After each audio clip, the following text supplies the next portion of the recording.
Hello, Kerryn Powell, the Network Catalyst, and I'm here today with Kate McCutcheon. I talk to you a lot about the importance of relationships, personally and professionally, and opportunities that arise from the conversations that you have.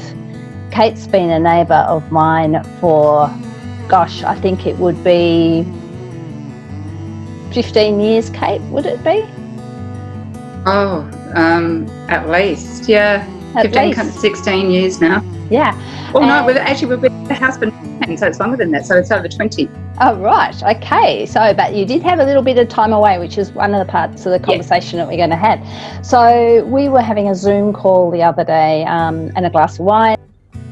The family lived in Japan, and how valuable the lessons were that Kate and the family experienced in today's situation of isolation, and also facing into homeschooling and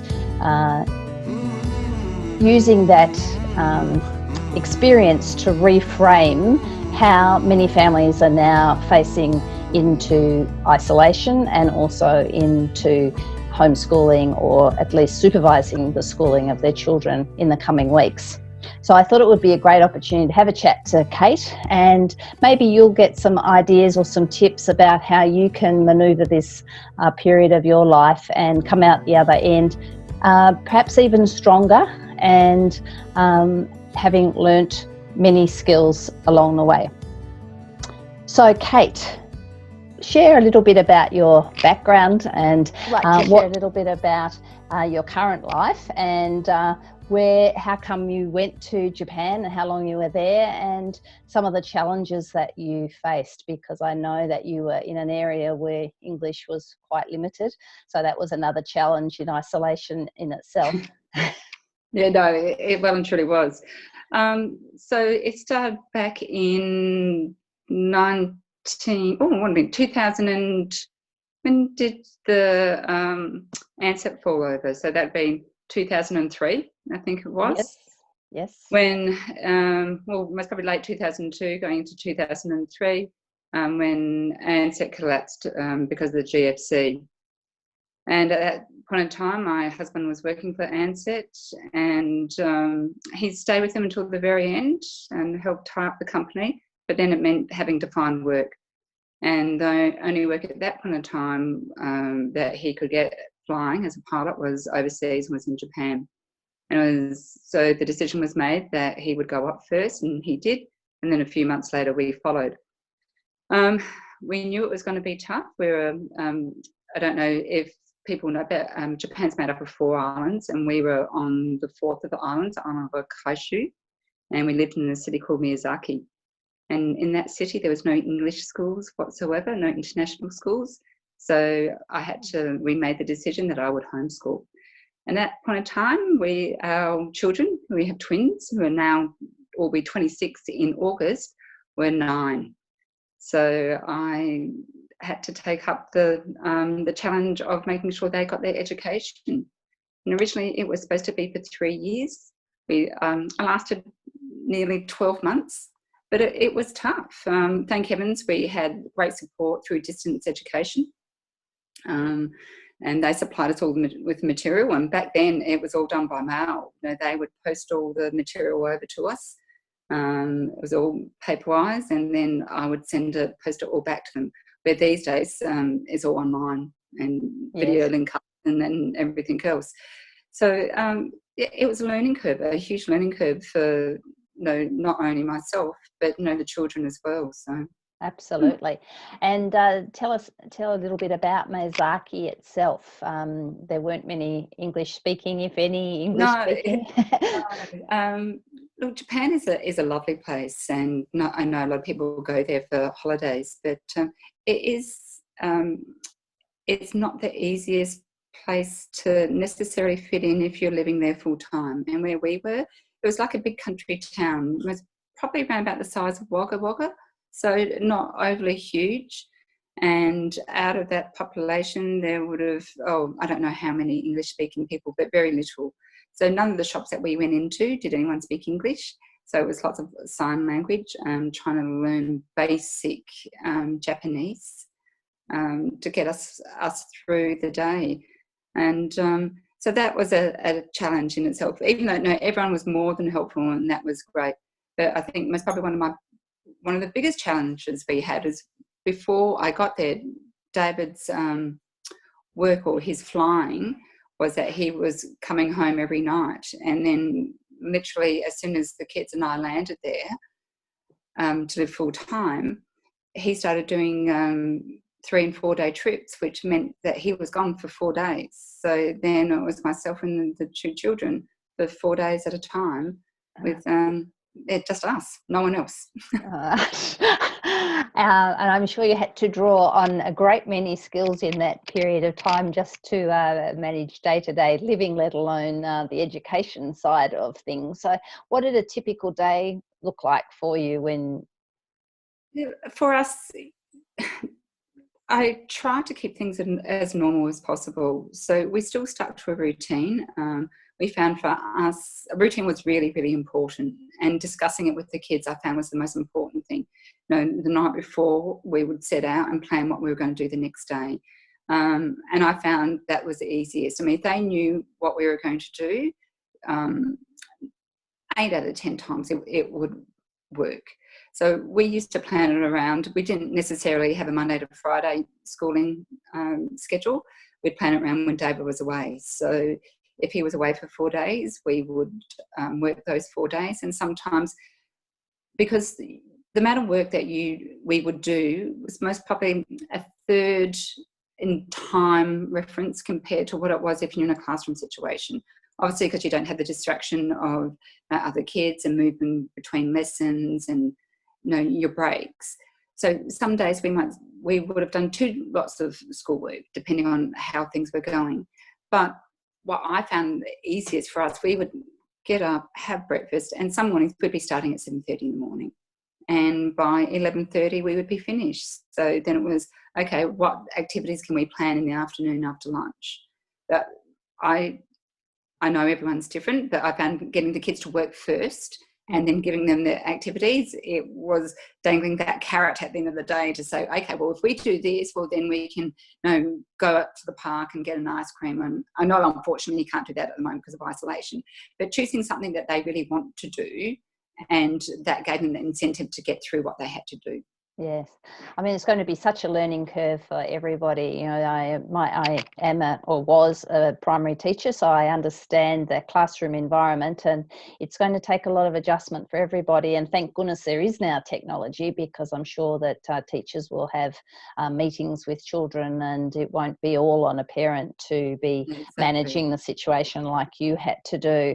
But I do think that there is, great value in reframing what other people do and learning from those experiences to make it work for you. I think it's really important for it to work for your particular family and your particular children. So what do you think the children gained out of that year in regard to their learning? It's really interesting, even talking to them now. I've got one that's living in the US, and another one only up the road at Balaclava. But obviously yesterday, with it being Easter Sunday, and we couldn't be together, we had a Zoom catch up, and listening to them talk. And we talk about back in those 9-12 months that we had away, and the one thing that they will both always say is that they learned to be independent learners at that point of time. And I think after we got back, because I always used to spend a lot of time in school with them. I wasn't working, just purely also too because of the situation of David's work. He was always away a lot, and we have no family in Melbourne. So I always used to volunteer in the classroom, and then after that went on to become an integration aide. But the one thing in schools is, and not criticising, but work's always laid out for, which it has to be for the children. And someone's always there telling you, okay, well, if you don't know, you've got to get this done. You've got pushing them along to make sure that they complete the task that they need to. Where having to homeschool, all of a sudden the kids had to motivate themselves to a certain extent. Yes, I was there to do it as well, but also too, it had to be up to them. and they had to learn to use resources a little bit differently because it wasn't all laid out necessarily in front of them.